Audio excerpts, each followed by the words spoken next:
हर हर महादेव दोस्तों। आज मैं लेकर आई हूँ आपके लिए सत्यवादी राजा हरिश्चंद्र की कहानी। जिन्होंने यह कहानी नहीं सुनी है तो प्लीज़ इसको पूरा ज़रूर सुनिए।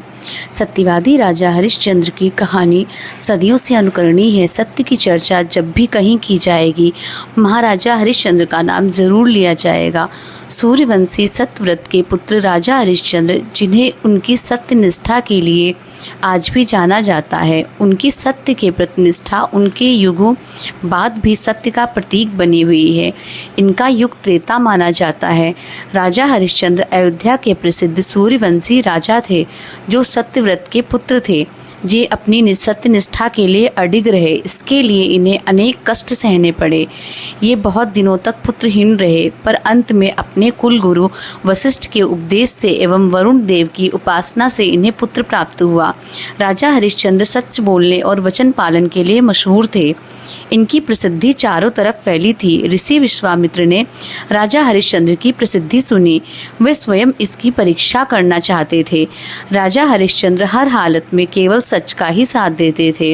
अपनी इस निष्ठा की वजह से कई बार उन्हें बड़ी बड़ी परेशानियों का भी सामना करना पड़ा, लेकिन फिर भी उन्होंने किसी भी हाल में सच का साथ नहीं छोड़ा। वे एक बार जो प्रण ले लेते थे उसे किसी भी कीमत पर पूरा करके ही छोड़ते थे। राजा हरिश्चंद्र ने सत्य के मार्ग पर चलने के लिए स्वयं तक को बेच दिया था। इनकी पत्नी का नाम तारामती था और पुत्र का नाम रोहिताश्व था। ये दोनों भी धार्मिक चरित्र के थे। राजा हरिश्चंद्र ने यदि स्वप्न में भी वाग्दान कर दिया यानी वचन दे दिया तो भी पीछे नहीं हटते थे। ऋषि विश्वामित्र की शक्ति से राजा हरिश्चंद्र ने सपना देखा कि उन्होंने अपना सारा राजपाट विश्वामित्र को दान में दे दिया है। अगले दिन जब विश्वामित्र उनके महल में आए तो उन्होंने विश्वामित्र को सारा हाल सुनाया और साथ ही अपने राज उन्हें सौंप दिया।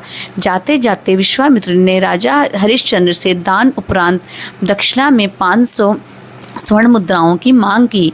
विश्वामित्र ने राजा को याद दिलाया कि राजपाट के साथ राज्य का कोष भी वे दान कर चुके हैं और दान की हुई वस्तु को दोबारा दान नहीं किया जाता।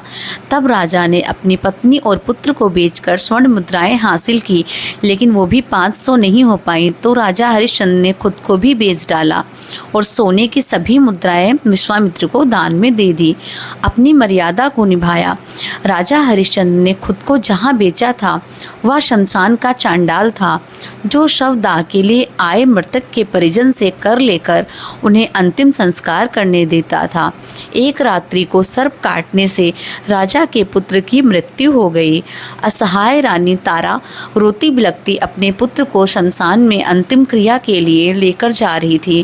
काली अंधियारी रात में जोरों की बारिश हो रही थी। बादल गरज रहे थे और बिजली चमक रही थी और अभागन माता अपने पुत्र के शव को अकेली शमशान लेकर पहुंची। वहां पर राजा हरिश्चंद्र ने रानी को बिना देखे ही शमशान कर लिए आदेश दिया।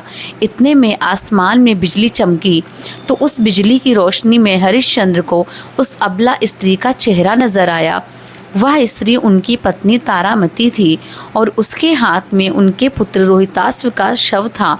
अपनी पत्नी की यह दशा और पुत्र के शव को देखकर हरिश्चंद्र बेहद भावुक हो उठे। उस दिन उनका एकादशी का व्रत भी था और परिवार की इस हालत ने उन्हें हिलाकर रख दिया। उनकी आंखों में आंसू भरे थे, लेकिन फिर भी वह अपने कर्तव्य की रक्षा के लिए आतुर थे। भारी मन से उन्होंने अपनी पत्नी से कहा कि जिस सत्य की रक्षा के लिए उन्होंने अपना महल राजपाट तक त्याग दिया, स्वयं और अपने परिवार को बेच दिया, आज यह उसी सत्य की रक्षा की घड़ी है। राजा हरिश्चंद्र ने अपनी पत्नी से कहा, तुम्हें शमशान में पुत्र के अंतिम संस्कार के लिए निर्धारित कर देना ही होगा। रानी तारा कर के रूप में अपनी साड़ी का टुकड़ा फाड़ कर देने की कोशिश करती हैं। तो उसी समय आकाशवाणी हुई और स्वयं ईश्वर प्रकट हुए और उन्होंने राजा से कहा, हरिश्चंद्र, तुमने सत्य को जीवन में धारण करने की उच्चतम आदर्श स्थापित किया है। तुम्हारी कर्तव्य निष्ठा महान है। तुम इतिहास में अमर रहोगे और राजा की ली जाने वाली दान वाली परीक्षा तथा कर्तव्यों के प्रति जिम्मेदारी की जीत बताई। हरिश्चंद्र ने ईश्वर से कहा, अगर वाकई मेरी कर्तव्य निष्ठा और सत्य के प्रति समर्पण सही है तो कृपया इस स्त्री के पुत्र को जीवन दान दीजिए। इतने में रोहिताश्व जीवित हो उठा और ईश्वर की अनुमति से विश्वामित्र ने हरिश्चंद्र का राजपाट भी उन्हें वापस लौटा दिया। महाराज हरिश्चंद्र ने स्वयं को भी बेचकर भी सत्यव्रत का पालन किया। यह सत्य एवं धर्म के पालन का एक बेमिसाल उदाहरण है। आज भी महाराजा हरिश्चंद्र का नाम श्रद्धा और आदर के साथ लिया जाता है। तो हम सब ने भी कभी न कभी ये कहावत तो जरूर कही होगी कि आप बड़े सत्यवादी राजा हरिश्चंद्र हैं। तो ये थी आज की कहानी। अगर आपको पसंद आई हो तो प्लीज़ लाइक कीजिए और अच्छी अच्छी कहानी सुनने के लिए मेरे चैनल को सब्सक्राइब कीजिए। हर हर महादेव।